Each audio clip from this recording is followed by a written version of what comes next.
Daddy kiss a bear.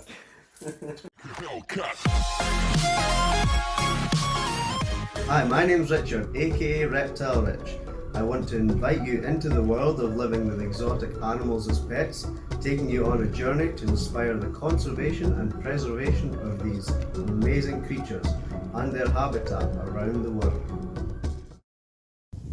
Hi guys, so today we're talking big snakes. Are they the right animal for you? Is the biggest question. They're so easy to get a hold of when they're youngsters and small. They're no bigger than a small or even baby royal python. They're cheap to buy, but they get pretty big pretty quickly. This guy put on about a foot in a month in the last month. While they're awesome to handle and to look at, do you think you can cope with one every single day? They're fine at a zoo when you can give them back, but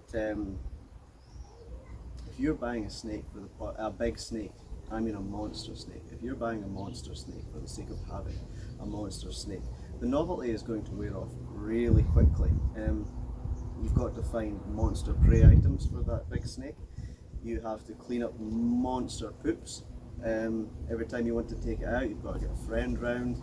So if you come home from work and you just want to relax and there's a great big poop in there and you've got to get your mate round to help you tidy it up and stuff like that. Handling them is never easy, as you're about to see in this next clip. There you go. It's on the move.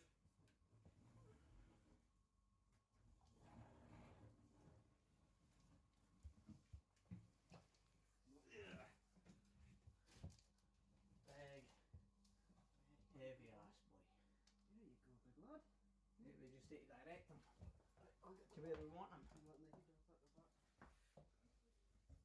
You got him? Got him. Got him. Oh, he's slippery. He's been in the water. There's two roads there.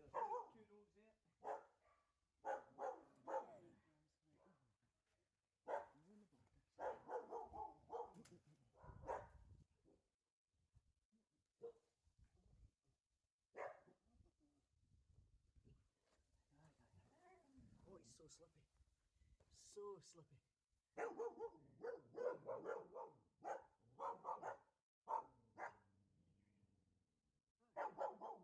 him near that fence.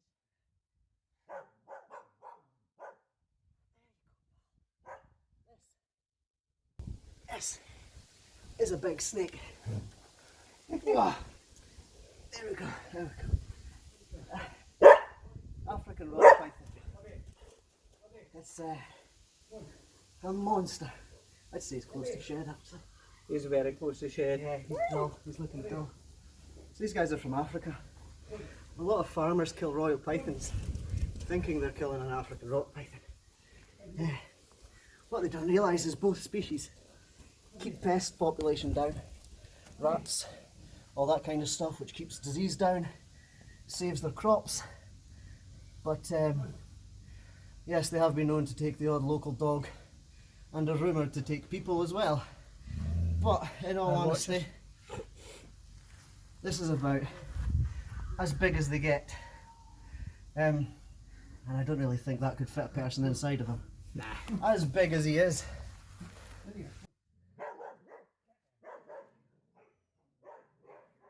Absolutely stunning.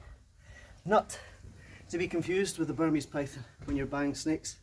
They can be a little bit cantankerous. They can have an attitude problem and become too much for their owner. They are an extremely heavy-bodied snake and extremely strong snake at that.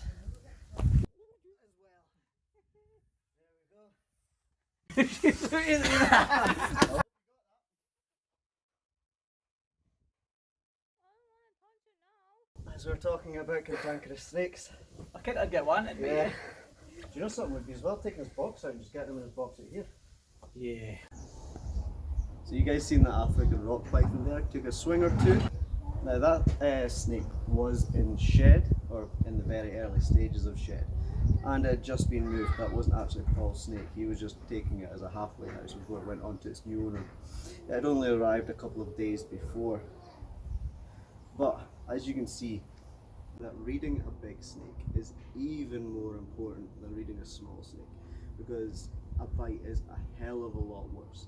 You get bitten by a royal or a corn snake, you're just going to walk off, wash your hands, and that's it. You get bitten by a monster African rock python, Burmese python, or articulated python, you're going to need stitches, possibly a chance to a trip to A&E as well.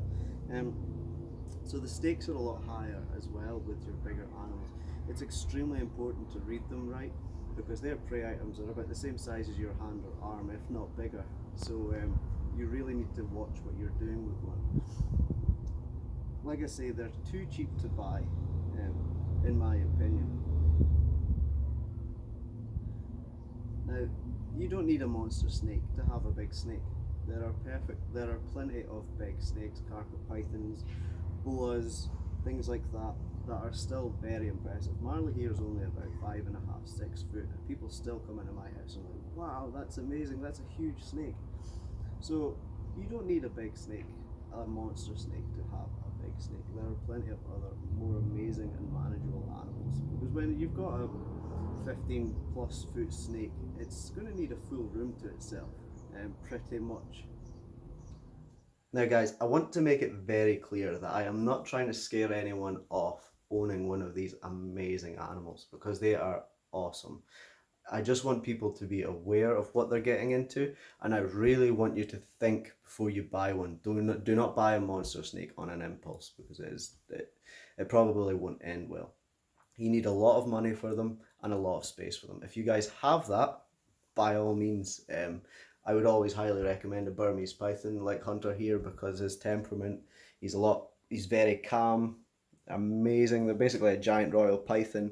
The only thing you have to watch for with the Burmese is respiratory infections. But like I say, if you sort out a bit of humidity in there, keep them right, they're pretty much bomb proof. These guys are amazing animals. But there are other big snakes out there that you can own as well that just won't get as big if you can't manage these. Because we all want a big snake, but we can't all keep one, and that's just the simple way of it. They're easy to manage when they're small, but a lot more tricky when they're bigger. So guys, hope you enjoyed that. Let's take another look at that African rock python, because that was cool.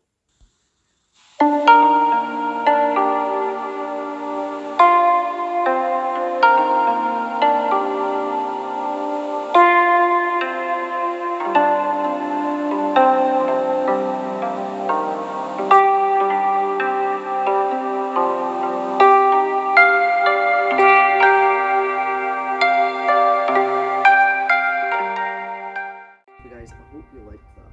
If you did, like, subscribe, hit that little bell button so that we know that so that you get a notification when the next video comes out. Tune into the live stream on a Thursday, and I'll see you guys all very soon.